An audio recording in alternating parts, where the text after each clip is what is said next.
السلام عليكم ورحمة الله وبركاته. المهندس محمد فريد بنصور النهارده فيديو جديد من إسكان جامعة القاهرة. احنا فين؟ في مجاورة دي. الحمد لله النهارده انتهينا من أعمال التشطيب بالكامل، وهنوري لحضراتكم أعمال التشطيب للشقة اللي احنا لسه مخلصينها. خلينا نشرح مع بعض كده ونشوف عملنا إيه. أول حاجة عملناها زي ما حضراتكم متعودين مننا، نقلنا الكهرباء بتاعتنا، لوحه الكهرباء الرئيسيه اللي احنا بنستلمها في نص الريسبشن لورا الباب علشان تكون مخفيه وما تسببش اي ازعاج في الريسبشن او شكل مشوه. تاني حاجه عملنا تاسيسات طبقا للبلان. عندي هنا الركنه بتاعتي، فعملنا البرايز بتاعتنا عاليه عشان تخدم القاعد على الركنه، واسسنا تلفزيون هيبقى على ترابيزه على المنسوب الواطي. طبعا التلفزيون مديله هنا نت ومديله دش ومديله برايز كهرباء.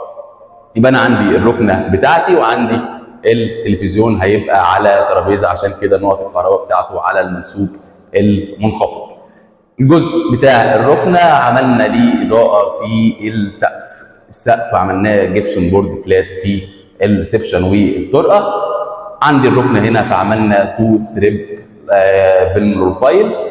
الاضاءه بتاعتي للاثنين دول على مفتاح واحد، للخطين البروفايل على مفتاح واحد، ودعمناه كمان بسبوتات عندي 1 2 3 يقدر يخدم على المنطقه ديت عشان ما انورش الريسبشن كله. وعندي بيرد عليهم 1 2 3، يعني عندي 6 سبوتات وعندي خطين بروفايل ليد مديين شكل مميز جدا.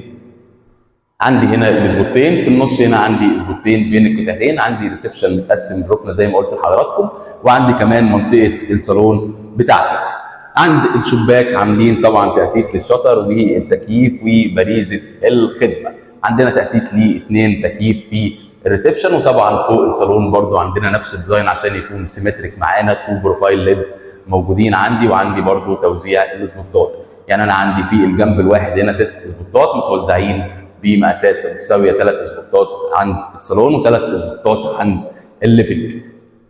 عملنا ايه تاني؟ عندي هنا طبعا البلكونه، وطالما عندي اي فتحه شباك بلكونه يبقى عندي اوتوماتيك عندي الشطر بتاعها. المفتاح ده بتاع ايه؟ ده بتاع اناره البلكونه الخارجيه، مفتاح التكييف وكمان بريزه خدمه.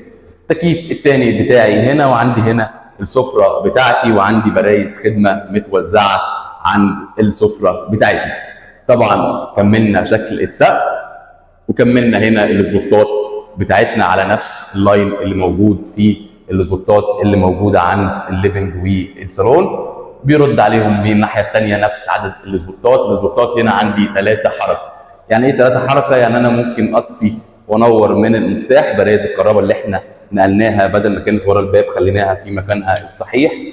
عندي مفتاح للبروفايل، عندي هنا مفتاح للسبوتات. مجرد ما اطفي وانور بلاقي اللون بيتغير معايا زي ما حضراتكم شايفين. كل جزء على مفتاح منفصل عشان ما نستهلكش كهرباء كتير او ننور حاجات مش محتاجينها واحنا شغالين في مكان معين. لو كملنا مع بعض ورحنا للمطبخ، المطبخ بتاعنا سيمبل جدا. عندنا هنا تقسيمته ازاي؟ حطينا الحوض في وش الباب، على يمينه غساله الاطباق وعلى الشمال غساله الملابس. عندي الحوض في الوش، غساله الاطباق على اليمين، غساله الملابس على الشمال، وكل واحده ليها مفتاح. عندي مفتاح للسخان كمان اللي بيغذي المطبخ، وعندي مفتاحين هنا موجودين للغسالتين. طبعا الكهرباء اللي طالعه ديت عشان الاندايركت لايت اللي حضراتكم بتشوفوها لما بنكون صممنا المطبخ او بنصور بعد المطبخ، بتلاقوا الاندايركت لايت بيوصل لها كهرباء، لازم يكون معمول حسابه كمان في التاسيس. الاضاءه بتاعتنا عباره عن تراك فيه 4 سبوتات، ونقدر نزود السبوتات او الكشافات اللي موجوده في التراك زي ما احنا عايزين. مقسمينهم الاثنين على مفتاحين، كل اثنين على مفتاح، يعني ده تراك وده تراك، كل تراك طبعا على مفتاح. عندي البوتاجاز بتاعي هنا، فعملنا المجموعه بتاعتنا باريزه موجوده تحت عشان اقدر اشغل بيه البوتاجاز، وباريزه فوق عشان لو عندي شفاط. طبعا احنا استخدمنا شفاط عادي هنا موجود فوق الباب البلكونه، وعدلنا قطاع باب البلكونه عملنا كمان في سلك، بدل ما كان ضلفه واحده لا حولناه ليه ضلفتين، نقدر نفتح ونقفل زي ما حضراتكم شايفين بسهوله من غير اي مشكله، ان احنا نقدر نفتح البلكونه وندخل الهواء بتاعنا. تاسيس شطر موجود معانا واناره البلكونه.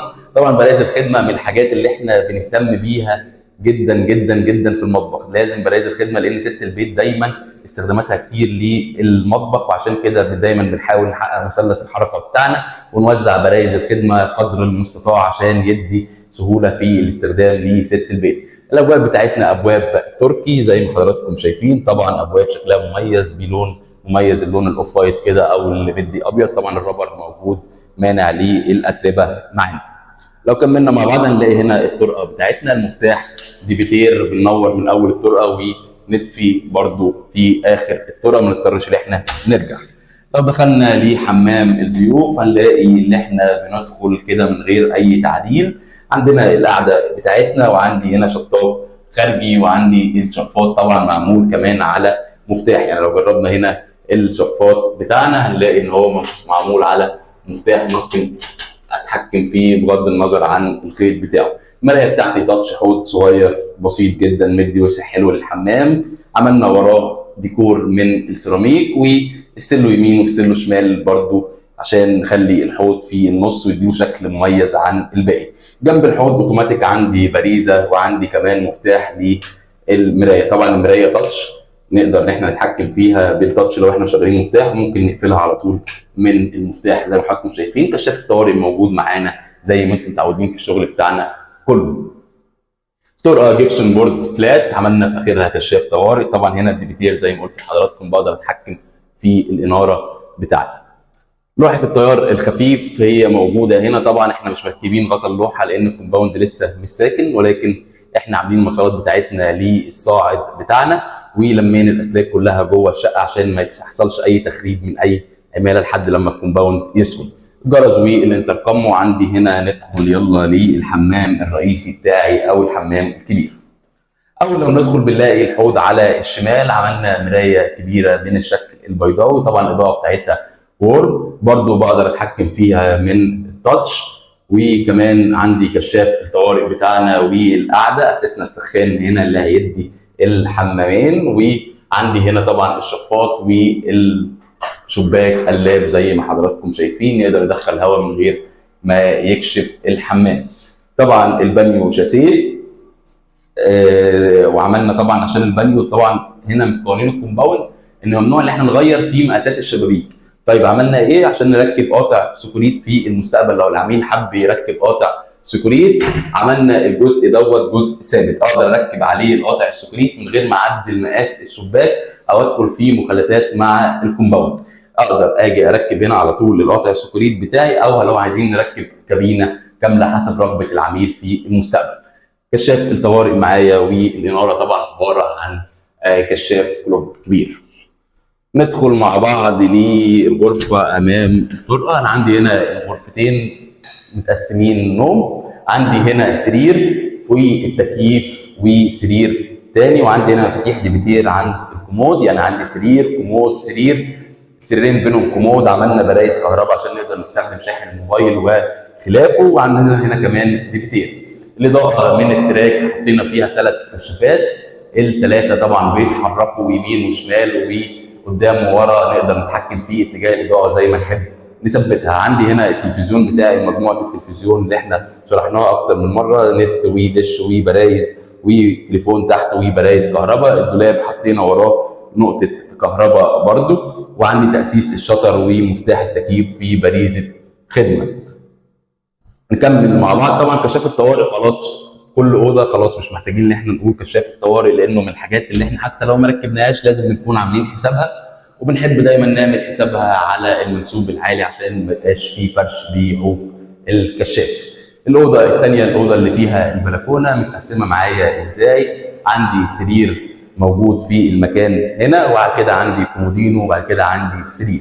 يعني الاوضتين فيهم كل واحده سريرين بينهم كومود. المفتاح برضو هنا ديفيتير اقدر انور واطفي، طبعا كل كشافين على مفتاح.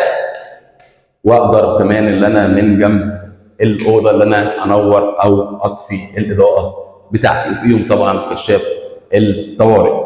عندي مفتاح للشطر، وعندي اضاءه البلكونه، التكييف بتاعنا، والتكييف بتاعنا هنا تحتيه مكتب فعملنا فوقيه هنا برايز كهرباء عشان نقدر نستخدم عليه اللابتوب، وعندي نقطه تليفون ونقطه كمان نت عشان يبقى استخدام النت بالكيبل يبقى اسرع لو محتاجين استخدام سريع للنت والواي فاي ما بيسعفناش او حاجه. عندي الدولاب وراه نقطه كهرباء عشان لما نيجي نعمل الدولاب نقدر نحط فيه بروفايل. وعندي هنا مجموعه التلفزيون بتاعتي نت دش برايز، وعندي تليفون وعندي برايز، وعملنا تحت باريزه ثلاثيه طبقا لطلب العميل. الارضيات من سيراميك الباركيه. سيراميك الباركيه هو بيشابه الباركيه ولكن بيبقى سيراميك، نقدر نمسحه بكل سهوله، ناخد مميزات السيراميك نستغنى عن مميزات الباركيه، وناخد برده فخامه وشكل الباركيه اللي بيبقى موجود في غرف النوم. عملنا ايه تاني في الاوضه ديت قبل ما نطلع نروح للماستر؟ غيرنا القطاع بتاعنا برده زي البلكونه، عملنا القطاع نقدر نفتح ووراه يكون في سلك، اقدر افتح كده بامان من غير ما اخاف ان يكون في حشرات او اي حاجه تقدر انها تدخل لي. نكمل مع بعض ونروح للغرفه الاخيره، غرفه الماستر. غرفه الماستر معروف ان في اسكان جامعه القاهره عندنا حمام. هنا لغينا الحمام، كسرنا الحيطه اللي كانت موجوده في وش الحمام، احتفظنا بالحيطه اللي موجوده هنا وكبرناها شويه عشان تاخد في ظهرها الدولاب، وعملنا الاريا ديت بتاعتنا غرفه مكتب. طيب المكتب عندي معمول حرف ال هنا كده، ان شاء الله هتشوفوا في الفرنتشر، فعملنا برايز كهرباء على الحتتين اللي موجودين. وطالما عندي مكتب فانا عندي اوتوماتيك، عندي نت وعندي برايز كهرباء، يبقى انا عندي برايز كهرباء في الوش عند المكتب، وعندي كمان برايز كهرباء هنا وبرايز كهرباء كمان حطيناها جنب الشباك. الشباك عملناه 2 قلاب فوق بعض طبعا عشان غرفه مكتب ومش حمام، فاحنا هنا بدلنا التصميم بتاعنا واستغنينا عن فتحه الشفاط عشان ندي تهويه اكتر، بما ان احنا مش محتاجين شفاط في غرفه النوم. نكمل ونروح لغرفه الماستر الرئيسيه. عندي ايه هنا؟ عندي السرير بتاعي متر 80، عندي كومود يمين وكومود شمال، الاثنين على مفتاح ديفيتير، اقدر اتحكم وانا قاعد مش لازم اروح لغايه هناك في الاضاءه بتاعتي. طبعا تاسيس الشطر بتاعنا والتكييف وبريزه الخدمه وكشاف الطوارئ موجود بعد الكاميرا عشان يدي مساحه اناره كويسه. بقى عندي الاضاءه هنا برضو عن طريق التراك 4 كشافات ونقدر نزود لو حبينا، وعندي اضاءه المكتب منفصله تماما ب3 كشافات تانيين. ده كان فيديو النهارده، نتمنى ان ينال اعجاب حضراتكم. شكرا جزيلا.